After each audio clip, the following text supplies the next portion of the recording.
Hello friends, எல்லோருக்கும் இனிய வணக்கம். இன்றைக்கி நாம் இந்த வீடியோவில் ஒரு சூப்பரான செம்மையான ஒரு ஸ்டோரியை பற்றி பார்க்க போகிறோம். அதாவது சில பேர் ஒருத்தவங்களை பார்த்த வாக்கிலேயே டிசைட் பண்ணிடுவாங்க, இவங்க இப்படித்தான் அப்படின்னு சொல்லி. அவங்கள பற்றி முழுசாக எதுவுமே தெரியாது. மேலோட்டமாக பார்த்தோன்னே அந்த சமயத்தில் அவங்க என்ன செஞ்சுக்கிருக்காங்களோ அதை வச்சு அவங்க சரியில்லை அப்படிங்கிற மாதிரி முடிவு பண்ணுவாங்க. இல்லை அவங்க நல்லவங்க அப்படிங்கிற மாதிரி முடிவு பண்ணுவாங்க. அதாவது ஒருத்தரை பற்றி முழுமையாக தெரியாமல் நாம் அரைகுறையாக தெரிஞ்சுக்கிட்டு அவங்க சரியில்லை, இல்லை அவங்க நல்லவங்க அப்படின்ற ஒரு முடிவுக்கு வரக்கூடாது. அப்படிங்கிறதுக்கான ஒரு அருமையான ஒரு உதாரணத்துக்கு ஒரு ஸ்டோரியை பார்ப்போம். அதுக்கு முன்னாடி இந்த வீடியோவை உங்களுக்கு ஸ்பான்சர் பண்ணுறது எஸ்பிஓ டிஜிட்டல் மார்க்கெட்டிங். அதாவது இந்த டிஜிட்டல் மார்க்கெட்டிங்கில் நீங்கள் இணைந்து பயனடைய விரும்பினால் இந்த ஸ்க்ரீனில் தெரிகிற 9994104164 இந்த வாட்ஸ்அப் நம்பருக்கு உங்களுடைய பெயர் மற்றும் தகுதியை அனுப்புங்கள். உங்களுக்கு தேவையான விரிவான தகவல் கிடைக்கும்.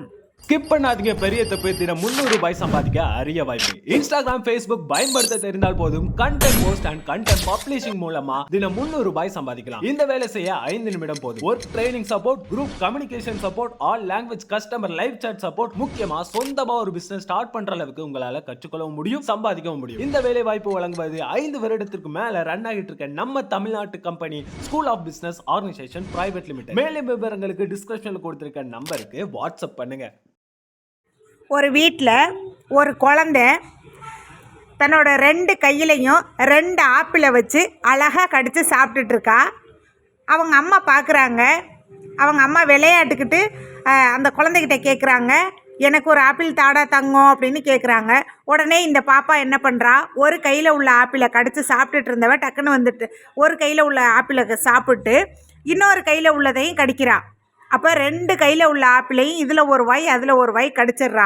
உடனே இந்த அம்மா பார்த்துட்டு, என்னடா இது, இந்த மாதிரி ஒரு மனநிலையில் நம்ம குழந்தை வளர்ந்துக்கிட்டு இருக்கே, இவ்வளோ நேரம் கையில் ஆப்பிளை வச்சுருந்த பொண்ணு இப்போ நாம் கேட்கும்போது உடனே இந்த கையில் உள்ள ஆப்பிளையும் கடிச்சிட்டா, அந்த கையில் உள்ள ஆப்பிளையும் கடிச்சிட்டாலே அப்படின்னு சொல்லிட்டு இவங்க ஒரு நிமிஷம் ரொம்ப கஷ்டமாக நினைக்கிறாங்க. என்னடா இப்படி வளர்க்குறமே குழந்தையே அப்படின்னு சொல்லி. உடனே அந்த குழந்தை சொல்லுது, அம்மா இந்தாங்க, இந்த கையில் உள்ள ஆப்பிள், இந்த ஆப்பிள் தான் நல்ல டேஸ்ட்டாக இருக்குது. நான் எந்த ஆப்பிள் நல்ல டேஸ்ட்டாக இருக்கோ அந்த ஆப்பிளை உங்களுக்கு தரணும்னு நினச்சேன். அதனால தான் 2 ஆப்பிளையுமே டேஸ்ட்டு பார்த்தேன். இந்த ஆப்பிள் தான் ரொம்பவே டேஸ்ட்டாக இருக்குது, ரொம்ப தித்திப்பாக இருக்குது அப்படின்னு சொல்லிட்டு கொடுக்குறா. உடனே அந்த அம்மா அந்த ஆப்பிளை வாங்கிக்கிட்டு அந்த குழந்தைய தூக்கி அப்படியே தன்னோட அணைச்சி முத்தம் கொடுக்குறாங்க. இப்படி நமக்கு எது பெஸ்ட்டுன்னு பார்த்து எது நல்லா தித்திப்பாக இருக்கோ அந்த மாதிரி ஆப்பிளை தான் நம்ம அம்மாவுக்கு கொடுக்கணும்னு நினச்ச குழந்தைய போய் நாம் ஒரு நிமிஷம் தவறாக நினச்சிட்டோமே அப்படின்னு சொல்லி ரொம்பவே ஃபீல் பண்ணுறாங்க. உடனே நம்ம கண்ணில் பார்த்த உடனேயுமே எந்த ஒரு முடிவுக்கும் வந்துடக்கூடாது அப்படிங்கிறதுக்கு ஒரு அருமையான சிறந்த உதாரணம் தாங்க இந்த கதை.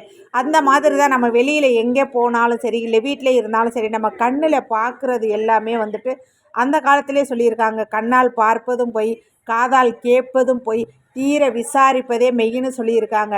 அந்த மாதிரி நாம் எந்த ஒரு விஷயத்தையுமே பார்த்த உடனே டக்குன்னு அது சரியோ தவறோ உடனே முடிவெடுக்கக்கூடாது அப்படிங்கிறதுக்கு ஒரு சிறந்த ஒரு உதாரணம் தாங்க இந்த கதை.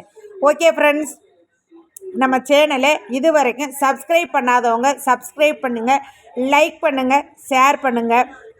நெக்ஸ்ட் வீடியோவில் சந்திப்போம். தேங்க்யூ ஃபார் வாட்சிங்.